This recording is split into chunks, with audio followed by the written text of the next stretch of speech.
একটা সময় ছিল যখন পুরুষরা প্রচুর পরিমাণে পরকীয়ায় আসক্ত হতো এবং এই ধরনের নিউজগুলো আমরা প্রায়শই পড়তাম। তবে এখনকার সময়ে নারীদের সংখ্যাও কিন্তু খুব একটা কম নয়। নারীরাও যেন সমান তালে সেই সংখ্যা মেলানোর জন্য লেগে গিয়েছে।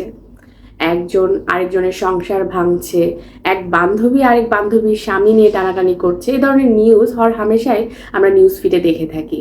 তবে কেন হচ্ছে এই ধরনের প্রবলেম? আজকে আমি একজন বিবাহিত নারী হিসেবে কিছু কথা শেয়ার করতে চাই। যদি ভুল করে থাকি, যদি কাউকে মনে কষ্ট দিয়ে থাকি, আমি আন্তরিকভাবে ক্ষমা চাইছি। কথাগুলো কি? কথাগুলো এই, আমার কাছে যেটা মনে হয়, একটা নারী, একটা পুরুষ যখন বিবাহিত জীবনটা শুরু করে, প্রথম কয়টা মাস হয়তো তাদের খুব আনন্দেই কেটে যায়। তারপরে সেই নারীটাকে ওই পুরুষের ভালোবাসার জন্য কিছু দায়িত্ব মেনে নিতে হয়। পুরুষের দেখভাল করা, পুরুষের বাবা মাকে দেখভাল করা, পুরুষের ভাই বোনকে দেখভাল করা, পুরুষের পুরো পরিবারটাকে খুব সুন্দরভাবে অর্গানাইজ করার একটা দায়িত্ব ওই নারীটার 24টা ঘন্টায় এঁটে দেওয়া হয়।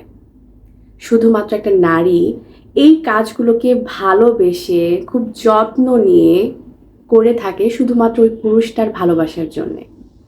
কিন্তু একটা সময় দেখা যায় যে ওই যে 24টা ঘন্টা একটা নারী ওই পুরুষের ভালোবাসার জন্য দিচ্ছে, ওই পুরুষের ভালোবাসাটা কমে যাচ্ছে, কোনো কারণ ছাড়াই কমে যাচ্ছে। কারণ ওই পুরুষের অবজেকশনের কোনো জায়গা নেই। কারণ সেই তো বিয়ের পরে এতগুলো দায়িত্ব ওই নারীর ঘাড়ে চাপিয়ে দিয়েছে। একটা সময় ওই পুরুষটা দেখলো, আমার নারী তো দায়িত্বে চলে গিয়েছে, আমার নারী তো আমার নেই, আমার নারী তো আমার জন্য এই ব্যাপারগুলো ঘটাচ্ছে না। নারী তো, মানুষ তো, সব তো আর একবারে করতে পারে না।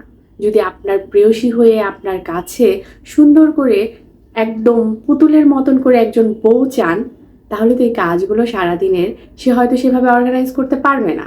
আবার আপনি চাচ্ছেন সারাদিন সে এই কাজগুলো অর্গানাইজ করে রাতে বেলায় খুব সুন্দরভাবে একদম পরিপাটি হয়ে আপনার কাছে আসবে, এটাও হয়তো ওই নারীর জন্য সম্ভব হয় না, খুব ক্লান্ত হয়তো লাগে। কি বুঝলেন? সামাজিক প্রতিবন্ধকতা ঢুকে গিয়েছে হাজব্যান্ড ওয়াইফের রিলেশনের মধ্যে। স্বামী চাইলেও বলতে পারছে না যে তোমাকে আমার এভাবে দরকার, কারণ আমি তোমাকে এই দায়িত্বগুলো দিয়েছি।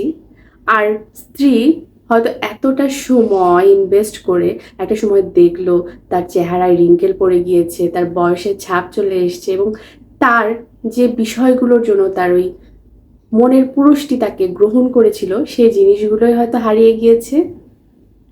স্ত্রীর ক্ষেত্রে হচ্ছে যে সেই জিনিসগুলো তার স্বামীর কাছ থেকে সে পাচ্ছে না। স্ত্রী যদি সুন্দর আকর্ষণীয় হয়, বাইরে থেকে যদি এই ধরনের কথা শুনে যে তার স্বামীর কাছ থেকে শুনতে পাচ্ছে না, দেখা যাচ্ছে সেই মেয়েটিও পরকীয়ায় আসক্ত হয়ে যাচ্ছে। এবং স্বামীর ক্ষেত্রেও সেই ব্যাপারটা হচ্ছে, এত সুন্দর অর্গানাইজ করা একটা সংসারে বসে বসে সে সোশ্যাল মিডিয়াতে আরো সুন্দরী নারীদের দেখে বেড়াচ্ছে এবং ওই সুন্দরী নারীদের প্রতি আকর্ষিত হয়ে যাচ্ছে। এই যে পরকীয়ার সংখ্যা হয়তো এভাবেই বেড়ে যাচ্ছে। যে যে ধর্মেরই হন না কেন, অবশ্যই আপনার পার্টনারকে আলাদাভাবে সময় দিন। যদি বিয়ে করে থাকেন সেই জন্য যে আপনার একজন সঙ্গী দরকার, তাহলে সঙ্গীর পরিপূরক হিসেবে বাঁচুন। তারপরে সামাজিক যত কাজ আছে দুজন মিলে সমানভাবে করুন। দুজনের মধ্যে ভালোবাসা সৃষ্টি করুন। সারা জীবন যেন সেই ভালোবাসাটা না কমলেও যেন একই থাকে।